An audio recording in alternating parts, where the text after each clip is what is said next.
Cinema concept పరంగా బాగా తీశారండి శంకర్ గారు. కానీ సినిమా ముందు మనం మాట్లాడే ముందు కొంచెం చెప్పాలి అనుకుంటున్నాను.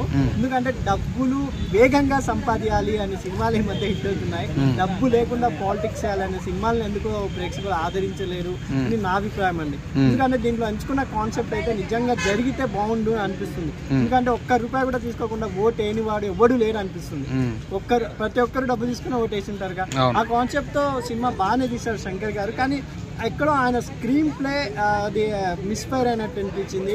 ఓల్డ్ అంటే మనం ఎప్పుడో చిన్నప్పటి నుంచి చూసిన స్టోరీ వాసన అని అనిపించింది. అది కాకుండా ఉన్నంతలో దీనిలో పాజిటివ్స్ ఏంటంటే గేమ్ చేంజర్లో మెయిన్ రామ్ చరణ్ గారు ఆయన ఇంట్రడక్షన్ సీన్, ట్రైన్ లో నుంచి దూకే సీన్ కానీ, హెలికాప్టర్ నుంచి ఉండే సీన్ కానీ అద్దరు కొట్టేశారు చరణ్ గారు. ఇంకా అప్పన్న క్యారెక్టర్ కూడా ఇంకొంచెం పెంచి ఉంటే బాగుండని. అప్పన్న చంపేశారని అన్నారు, అక్కడ నిరాశపడ్డారు అన్నారు, మీరేమంటారు? అదే అండి, అప్పన్న శ్రీకాంత్ గారు వీళ్ళు గ్రూప్ లో ఉంటారు కదా. శ్రీకాంత్ గారు సీఎం అవుతారు. వెన్నుపోటు పడుస్తాడా? వెన్నుపోటు అంటే ఆయనకు నత్తి ఉండటం వల్ల కొంచెం శ్రీకాంత్ గారికి ఆయన చీఫ్ మినిస్టర్ అదే ఆ రోజు ఎమ్మెల్యేగా నిలబెడతారు. ఆ కృతజ్ఞతనే ఆయన చనిపోయే ముందర, అంటే మనకు ఫస్ట్ హాఫ్ లో శ్రీకాంత్ గారు చనిపోయే ముందర ఇతన్ని చేయమంటారు కదా సీఎం గా. అప్పటికి విలన్ ఉన్న జయసూర్య ఎందుకు ఐఎస్ ఉన్న మన రామ్ ఇతనికి ఎందుకు అంటారు అనే ఒక ట్విస్ట్ లో మనకు ముగుస్తుంది సెకండ్ హాఫ్ అనేది. అది ఫస్ట్ హాఫ్ అనేది. సెకండ్ హాఫ్ లో ఇంకొంచెం గ్రిప్పింగ్ అప్పన్న క్యారెక్టర్ పెట్టింటే ఇంకా సినిమా ఎక్కడికి వెళ్ళేది. నిజంగా చెప్తున్నా, శంకర్ గారు ఒక రైట్ హ్యాండ్ ఉండేవారంట సుజాత గారని. ఆయన రోబోతో చనిపోయారని నేను విని చెప్తున్నా. రోబో నుంచి ఆయనకి హిట్స్ లేవు. ఎందుకంటే ఒక ఆయన కుడి భుజము స్క్రీన్ ప్లేలో అన్నిట్లో ఇన్వాల్వ్ అయి చేసే అలాంటి వాళ్ళు లేకపోతే ఆయన ఏకంగా ఉండిపోయాడు అనిపిస్తుంది. ఎందుకంటే ఈ స్టోరీ కూడా కార్తిక్ సుబ్బరాజ్ గారిదే అనిపిస్తుంది. కార్తిక్ సుబ్బరాజ్ గారు ఓన్లీ స్టోరీ లైన్ ఇచ్చి శంకర్ గారు డెవలప్ చేశారని వార్త వినపడింది. కాబట్టి శంకర్ గారు టోటల్ గా ఇన్వాల్వ్ అయింటే, ఇంకా ఆయన పాత శంకర్ గారు మనకు కనబడి ఉంటే ఈ సినిమా కూడా ఏదో ఒక్క లెవెల్లో ఉండేదండి. ఎందుకంటే కాన్సెప్ట్ పరంగా చాలా బాగుంది. ఆ కాన్సెప్ట్ని డెవలప్ చేయడంలో ఆయన కన్ఫ్యూజ్ అయ్యారు. అంటే ప్రేక్షకులు కూడా చూసే విధానంలో ఎక్కడో కన్ఫ్యూజ్ అయినట్టు అనిపించింది. ఇంకోటి అంటే ప్రేమ కోసం ఐపీఎస్ వదిలి ఐఏఎస్కి రావడం అనేది కొంచెం ఎక్కడో లాజిక్ మిస్ అయింది అనిపిస్తుంది. ఎందుకంటే ఏదైనా కష్టపడి వస్తారు, ఒక వేలో వెళ్తుండి మళ్ళీ ప్రేమికురాలు చెప్పిందని చెప్పి ఐఏఎస్లోకి వచ్చి మళ్ళీ పాలిటిక్స్లోకి వచ్చి దాంట్లో మినిస్టర్తో గొడవ ఉన్నంతలో దీంట్లో పాజిటివ్స్ ఏంటంటే తమన్ గారు మ్యూజిక్ అయితే ఆయన గురుదక్షిణ ఇచ్చేశారు.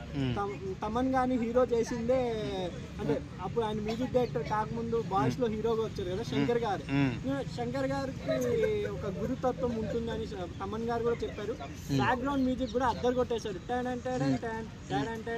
అని చాలా బాగా ఇచ్చారు తమన్ గారు.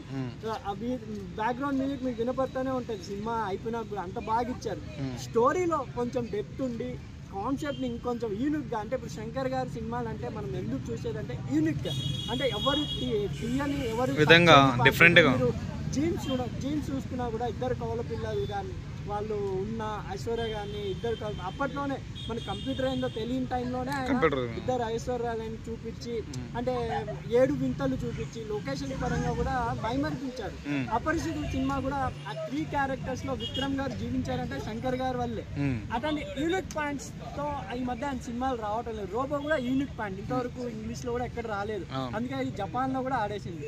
రోబో 2 వచ్చేసరికి శంకర్ గారే కనిపించారా అనిపించింది నాకు. ఎందుకంటే రోబో 2 సినిమా చూసారు కదా మీరు, దాంట్లో కాన్సెప్ట్ ఏంటి, పక్షులను చంపకూడదు. అట్లాంటప్పుడు హీరో ఎవరు ఉండాలి?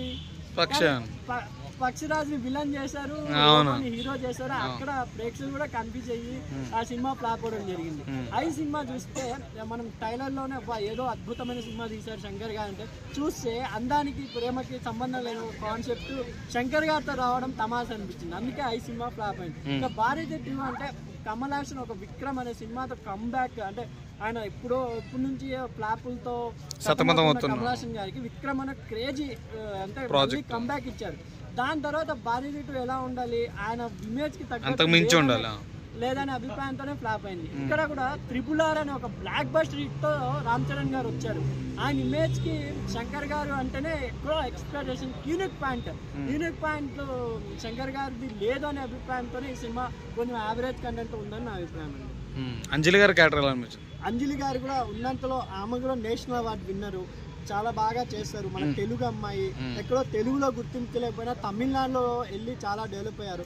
అలాంటిది మన అంజలి గారిని కూడా చాలా బాగా చూపించారు శంకర్ గారు. కొంచెం లెంత్ తక్కువ అయింది అనిపించింది అప్పన్న అంజలి మధ్య క్యారెక్టర్లో. ఆ లెంత్ కొంచెం పొడిగింటే ఇంకా బాగుండే నా అభిప్రాయం. ఇంకా సినిమా నెగిటివ్ స్ప్రెడ్ చేసే వాళ్ళకి ఒకటే చెప్తున్నా భయ్య, సినిమా యావరేజ్ ఉన్న రామ్ చరణ్ గారు యాక్టింగ్ పరంగా 100% ఆయన జీవించేశారు అప్పన్న క్యారెక్టర్లో.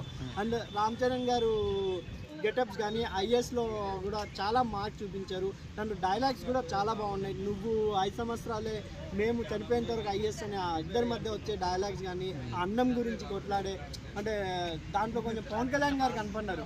సీజ్ ద షిప్ అని మొన్న జరిగింది, లారీ అని అంటారు. ఆ డైలాగ్ అయితే నిజంగా థియేటర్స్ లో వెల్లుమన్నారు. అలాంటి సీన్ పవన్ కళ్యాణ్ కి థియేటర్ లో పడింటే నిజంగా ఈ పాజిటివ్ తోనే సినిమా వెళ్ళిపోయినది. నెగిటివ్ స్పేట్స్ కూడా వచ్చేవి కావాలనుకుంటున్నా. ఇది టోటల్లీ డైరెక్టర్ ఫాల్. ఎందుకంటే నేను ఎందుకు ఇంత స్పష్టంగా చెప్తున్నా అంటే